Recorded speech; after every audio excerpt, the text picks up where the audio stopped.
Assalamualaikum warahmatullahi wabarakatuh. Kembali lagi bersama saya Anfalia Fitri di RSNH TV. Nah, teman-teman, mungkin sebagian orang sekarang sudah mulai bosan untuk menggunakan masker, kemudian sudah mulai kapan sih ini berakhir pandemi COVID ini, dan vaksin dari COVID ini sudah sampai ke Indonesia, dan kita sudah tahu bahwa Presiden Jokowi sudah pertama kali divaksin oleh kementerian, sehingga kita hanya tinggal menunggu waktu saja untuk diberikan vaksin untuk COVID ini. Tapi teman-teman, di sini akan kita bahas sekali lagi tentang bagaimana sih perjuangan dari ibu menyusui yang terkena COVID. Padahal kita tahu bahwa ibu menyusui itu harus memberikan ASI eksklusif kepada bayinya. Nah, bagaimana ceritanya ketika si ibu terkena COVID? Langsung saja kita datangkan beliau Dr. Munifa Asrihati. Kita tanya-tanya lebih lengkap kepada beliau. Assalamualaikum, Dok. Waalaikumsalam. Alhamdulillah. Tunggu, Dok. Ini sekarang sudah sembuh ya, Dok? Alhamdulillah. Alhamdulillah. Sudah sekitar 7 minggu yang lalu. 7 minggu yang lalu. Artinya sudah lewat masa isolasi. Oke. Sudah evaluasi. Oke. Alhamdulillah sudah dinyatakan negatif. Negatif. Oke. Sudah kembali ke keluarga. Oke. Aktivitas normal biasa. Siap.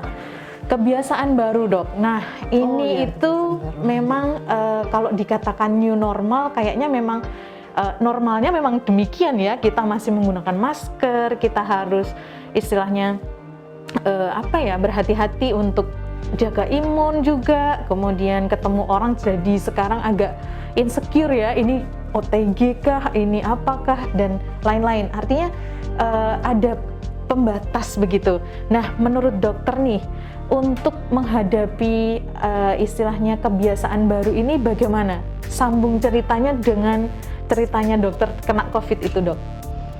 Kalau untuk menghadapi kebiasaan baru ya, jadi memang prinsip yang saya pegang saat ini adalah semua orang dianggap positif gitu, kecuali yang terbukti tidak gitu. Jadi karena kita benar-benar tidak tahu itu virus kita bisa dapat dari mana atau tertular dari siapa, bahkan yang banyak sekarang kasus itu adalah circle keluarga. Jadi orang menganggap ini kan teman dekatku atau ini kan keluargaku. Padahal who knows kita nggak tahu dia itu komunikasi di luar dengan siapa, kerja ketemu dengan siapa, kemudian pulang ke rumah apakah sudah membersihkan diri atau belum, berjabat tangan, makan bersama, itu benar-benar kayak titik lemah gitu yang kadang orang itu abai atau lengah, dan akhirnya ya tertularnya dari situ seperti itu. Bahkan waktu itu saya juga nggak tahu gitu dari mana gitu. Masih praktek, Dok? Kalau praktek sudah beberapa bulan ini sudah enggak, memang udah nggak ketemu pasien gitu, makanya saya juga nggak tahu nih ini gitu, dari mana ya gitu. Oke sih, Dok. Ini berarti membuktikan bahwa memang kita bisa dapat dari mana saja, kan begitu? Dan memang kalau kata Umi ya, kata ibu saya itu, wah memang benar-benar kayaknya orang pilihan gitu. Karena misal saya kena gitu, kemudian saya kontak erat banget nih sama keluarga gitu. Itu keluarga saya itu nggak kena gitu. Jadi benar-benar kayaknya kalau seerat itu sepertinya harusnya kena gitu, tapi kok enggak gitu. Jadi itu kayak wah ya udahlah, bismillah dijalanin. Terus iya memang harus dijalani untuk masa penyembuhan, masa isolasi, lalu shelter, Dok. Ke shelter waktu itu. Waktu itu ke shelter. Ya, alhamdulillah ada beberapa link, beberapa kenalan yang bisa mencarikan, karena memang prosedurnya seperti itu ya, bukan karena bukan karena saya dokter kemudian diprioritaskan. Enggak, memang prosedurnya seperti itu. Waktu itu karena masih belum sebanyak sekarang ya kasusnya, karena kan itu masih sebelum tahun baru, jadi kasusnya belum meledak seperti sekarang. Mungkin sekarang ada alur baru dan kebijakan baru seperti itu. Baik teman-teman, mungkin tidak untuk ditakuti ya, Dok. Artinya terus kita nggak ngapa-ngapain, kita nggak kemana-mana, itu juga tidak. Artinya tetap kita mawas diri saja, bahwa memang kita bisa terkena dari mana saja, kan begitu. Yang penting kita sendiri istilahnya gimana ya, memproteksi diri sendiri. Artinya tetap menggunakan masker, kemudian tetap istilahnya menjaga hygiene-nya, cuci tangan, kemudian sering-sering mungkin kalau untuk hand sanitizer itu juga nanti kita tanyakan dulu ke pakarnya ya dok, karena memang anjurannya adalah cuci tangan, bukan dengan pakai sabun, bukan dengan hand sanitizer. Tapi mungkin ada berapa persen yang terbunuh kumannya dan lain sebagainya begitu. Oke dokter, nah ini kemarin ada bahasan menarik nih dok. Waktu dokter terkena COVID itu kan pas waktu menyusui ya dok. Nah bagaimana proses laktasinya, artinya menyusui bayinya, kemudian bayinya bagaimana, apakah langsung tidak menyusu, karena kan nggak mungkin dok bayinya dibawa ke shelter, dan juga proses itu bagaimana dok, artinya dari kajian secara medisnya, penularannya, kemudian sampai ke bayinya, bisa diceritakan sedikit dok pengalamannya? Iya, jadi waktu itu posisi saya itu memang sudah mengisolasi diri, artinya saya sudah tidak di rumah. Saat saya tahu positif itu posisi saya memang sudah tidak di rumah, tidak kontak dengan anak-anak, dengan suami juga saya waktu itu di kos posisi.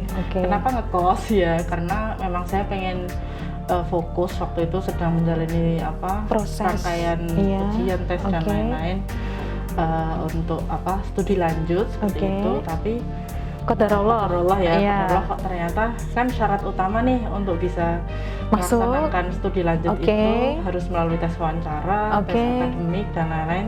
Nah sebelum itu harus swab dulu gitu. Sebelum wawancara kan offline nih wawancaranya, harus swab dulu, kan pengujinya juga insecure pasti kan. Memastikan, make sure ya, artinya pesertanya nggak hanya dari Jogja, tapi banyak yang dari luar kota, bahkan luar pulau. Nah waktu itu swab, kemudian waktu itu hari Jumat ya, saya ingat sekali itu waktu itu hari Jumat swab, kemudian saya langsung pulang ke kos karena harus mempersiapkan bahan-bahan untuk ujian. Nggak mungkin bisa fokus kan kalau di rumah ada anak-anak, pasti udah terbagi gitu fokusnya. Akhirnya saya memang waktu itu pamit ke keluarga, mohon doanya mau ujian gitu. Udah swab, tinggal nunggu hasil, terus persiapan. Saya itu kan orangnya gimana ya, pokoknya nggak pede gitu kalau nggak siap betul. Jadi saya memang waktu itu udah sampai nulis jadwal nih, tak tempel di tembok, hari ini, besok wawancara, pakai baju apa, kemudian bahan ujiannya apa, saya range gitu ya. Saya persiapkan sampai saya itu benar-benar merasa bismillah gitu, siap gitu, udah direncanakan. Tapi kemudian hari Sabtu itu kan kosong ya, belajar mandiri. Kemudian Ahad pagi hasil keluar belum. Ahad pagi itu saya mulai merasa bergejala. Jadi swabnya hari Jumat, sebelum itu nggak ada gejala apapun. Swab hari Jumat, hari Ahad pagi bangun tidur itu kok saya nggak bisa ngerasain apa-apa, ini lidah ini pahit tuh. Hambar, bukan pahit ya, tapi hambar. Jadi manis, asin, asem, gurih, kecut itu nggak ada rasanya, semuanya hambar kecuali pedes ya, cuman kayak karena pedas itu kan bukan rasa ya dok, bukan rasa tapi kayak sensasi gitu ya. Nah itu benar hilang. Saya kan ke shelter bawa minuman, makanan favorit lah, karena kan butuh booster nih, kasih gitu. Loh kok nggak ada rasanya, ini kan harusnya manis gitu. Saya masih bawa perlengkapan pompa ya, tentunya dari mulai sabun cuci, terus pemanas air dan lain-lain untuk sterilin pompa. Itu udah lengkap semua alhamdulillah. Tapi ya itu Ahad pagi itu mulai bergejala, tapi belum ada hasil, makanya saya was-was, jangan saya positif. Apa karena grogi ya, besok pagi kan wawancara gitu. Tapi masa sampai ke sampai ke arah saya bilang mati sama rasa. Suami, ya kok saya gini ya, gimana nih gitu, coba makan yang enak-enak gitu katanya. Terus ya kan di kos di dekat Sarjito, ya udahlah GoFood aja misal apa, tapi tetap aja nggak ada rasanya. Aduh ini gimana ya, akhirnya saya kontak, waktu itu masih WNan sama Mas Azam juga gitu. Mas Azam bahkan malamnya itu sempat jenguk di kos gitu kan, deket nih kosnya. Mas Azam juga baru sekolah, terus ngobrol-ngobrol gitu. Bahkan Mas Zam masih ngajakin makan gitu. Makan apa kita sore ini kayak gitu. Bentar Thomas, aku lagi bergejala nih gitu. Tapi belum ada hasil gitu kan. Takutnya positif gitu. Tapi masih positif thinking terus kan. Terus akhirnya kok nggak diumumin ya hasilnya. Padahal kan besok pagi harus wawancara nih gitu. Sambil aduh gimana nih, akhirnya habis isya tuh belum, masih nunggu hasil juga. Terus adminnya bilang hasil mungkin besok pagi gitu. Tambah deg-degan kan, aduh gimana. Akhirnya ya udah kan, mau belajar juga udah kepikiran. Akhirnya ya udah bawa istirahat dulu, tapi tetap nggak bisa tidur. Akhirnya jam 11 malam itu di WA bahwa hasilnya ternyata positif. Gitu. Shock tentu. Pokoknya ya otomatis seleksinya gugur dan nggak bisa lanjut studi untuk periode ini. Rasanya tuh antara kaget tapi bingung, terus juga pokoknya campur aduk ya, karena sendiri juga waktu itu sendiri, bingung mau pulang juga nggak bisa, nggak mungkin, sangat berisiko untuk keluarga. Akhirnya telepon suami, ya ternyata benar gini, terus ya Allah, astagfirullah. Terus akhirnya di rumah kan ada anak-anak nih, 3 balita, kemudian ibu mertua juga waktu itu mendampingin anak-anak karena saya nggak di rumah, sama ada mengasuh juga. Waktu itu langsung semuanya bermasker di rumah tuh, jadi kan pasti ada jejak nih di rumah. Orang saya juga berangkat dari rumah gitu. Semua yang dewasa bermasker, cuci tangan, protokol kesehatan, langsung main nih di rumah. Itu nggak kebayangkan sehari-hari masak, nyuci, nyuapin apa itu harus bermasker. Tapi ini harus dijalanin. Yang penting yang jadi pemikiran saya waktu itu, wah berarti aku nggak jadi sekolah nih periode ini gitu ya, kalau aku terima ya.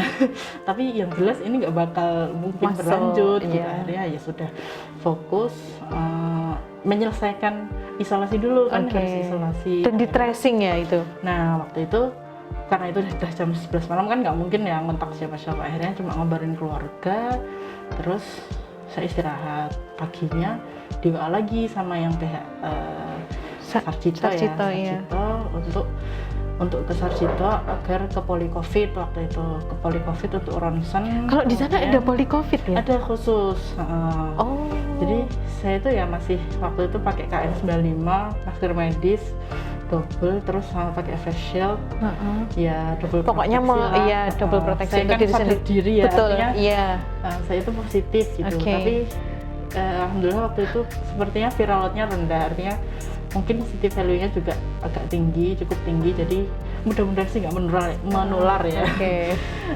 Harapannya begitu. Jadi saya ke Policovid, kemudian ronsen, cek darah, sama ngambil obat. Tapi alhamdulillah gejala ringan dan paru-parunya masih bagus, jadi nggak perlu pakai obat-obat tertentu, jadi cuma vitamin aja, Terus akhirnya saya kontak ke puskesmas, tempat KTP saya berdomisili, kemudian diarahkan ke tempat domisili. Akhirnya diarahkan untuk ke shelter di Bantul ada 2 waktu itu, tapi sekarang udah nambah ya 3 karena pasiennya semakin overload nambah.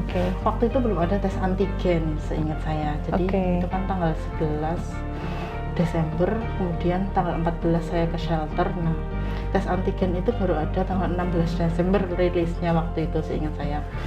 Tapi ya itu tadi, saya langsung pokoknya mengikuti alur, minta tolong sama teman sejawat yang di puskesmas untuk tracing keluarga, sama untuk mencarikan tempat saya. Kan saya nggak mungkin pulang nih, isolasi di rumah pun anak-anak nggak mungkin memahami kondisi saya, pasti mereka tetap ibu.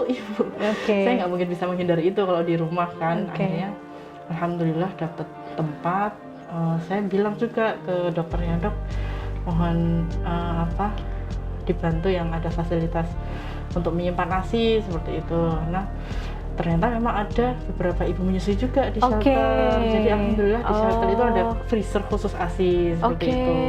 Memang freezer bersama sih, tapi kan paling tidak kan fasilitas daripada cuma kulkas atau. Tapi nggak apa-apa itu. Artinya proses pumpingnya itu nggak menjadi masalah. Itu Nah. menularnya dan lain-lain gimana, Dok? Nah, saya waktu itu juga langsung kepikiran karena kan saya masih pumping selama Oke. nunggu hasil swab.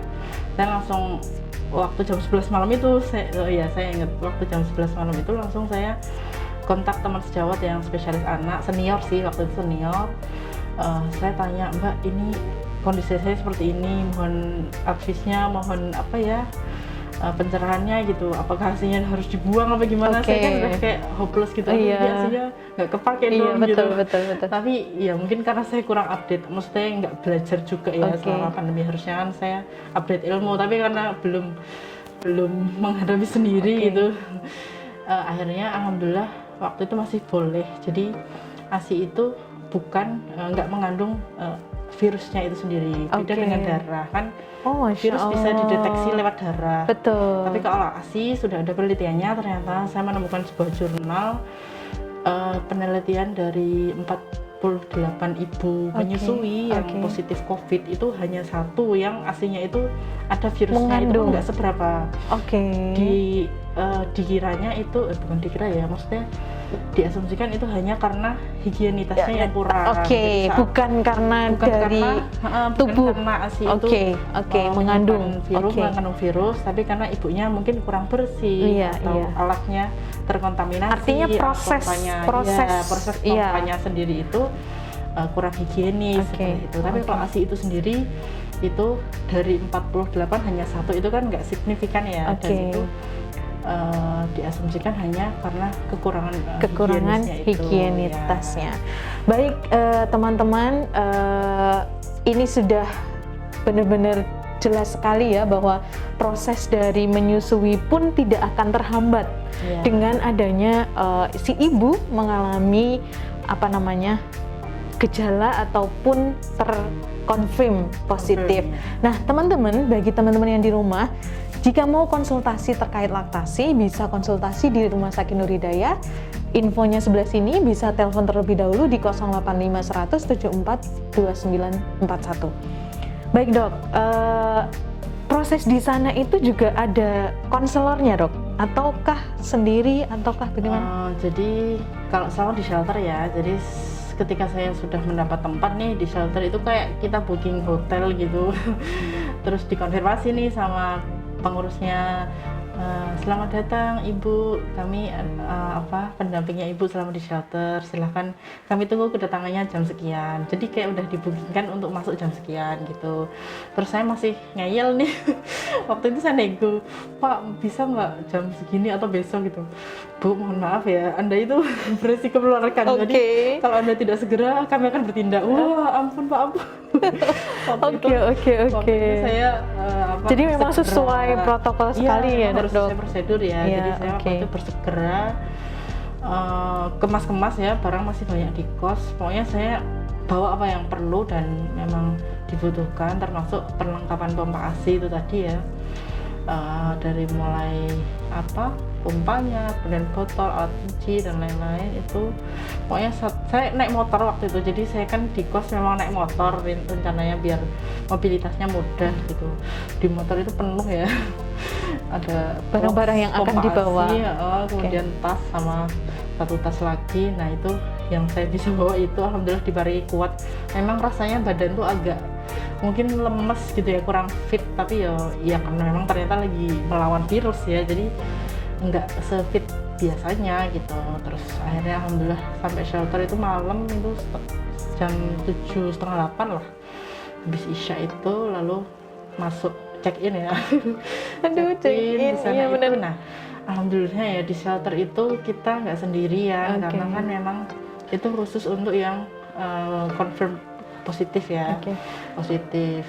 Maaf Dok, nah itu dokter termasuk yang OTG kah? Yang kalau bergejala gejala ringan. Gejala ringan. Ada anosmia dan ageusia.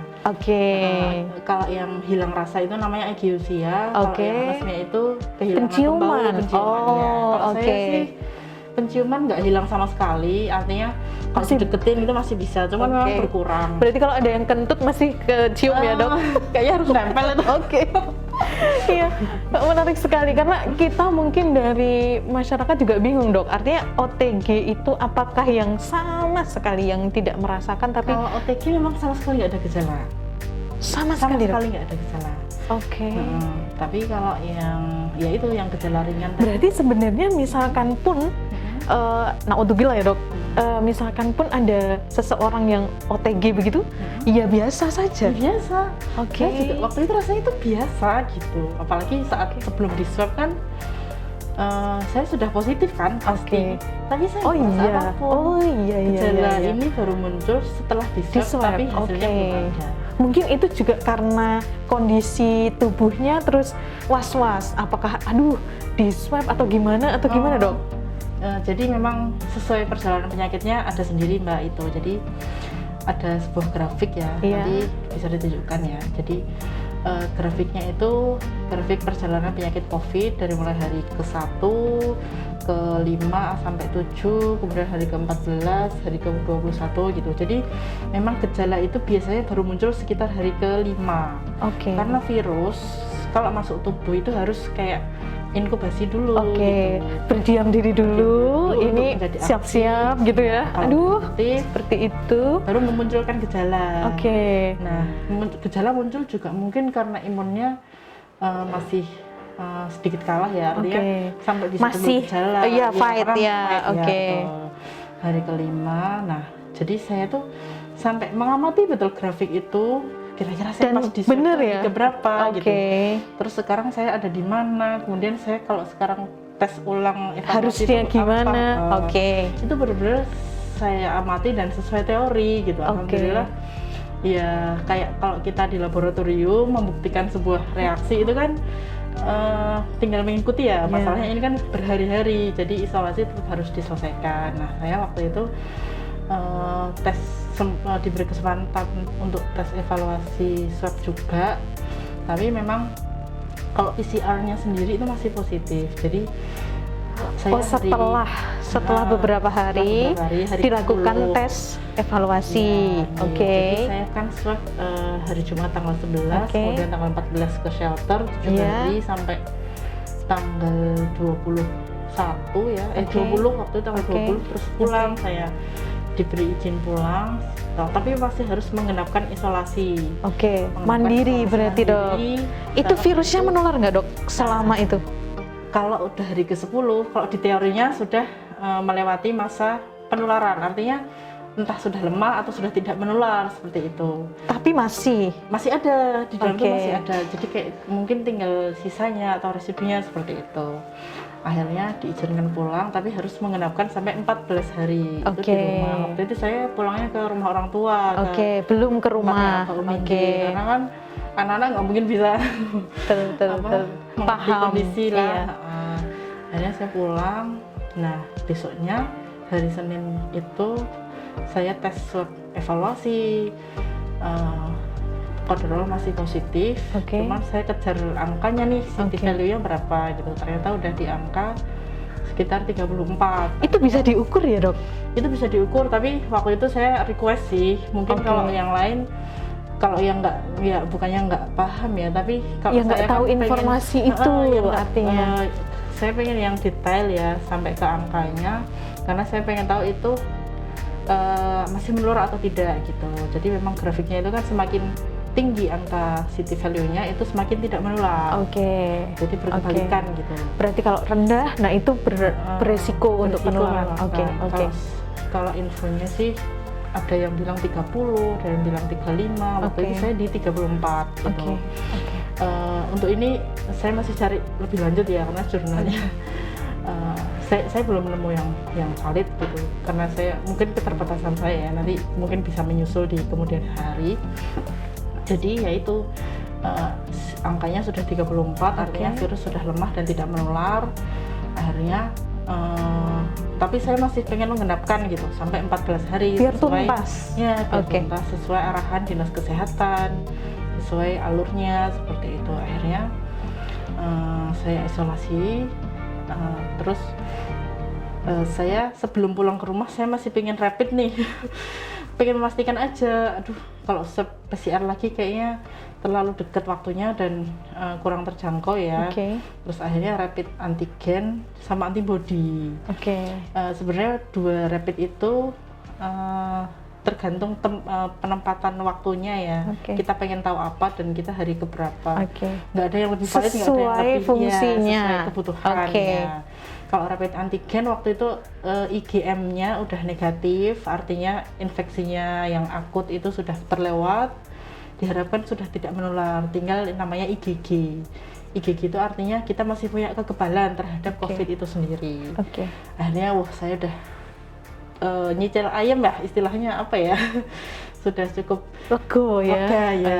Wah, alhamdulillah IgM-nya sudah negatif, sama rapid antigennya juga sudah negatif. Jadi memang untuk kondisi yang virulen atau bisa menular itu insya Allah sudah terlewat karena sudah melewati masa isolasi 14 hari. Terima kasih dokter. Untuk informasi terkait laktasi kita sambung di part 2. Jangan lupa follow IG maupun subscribe dari YouTube channelnya Rumah Sakit Nur Hidayah. Klik tombol lonceng, share, dan subscribe. Kita sambung ke part 2. Jangan lupa ditonton. Assalamualaikum warahmatullahi wabarakatuh.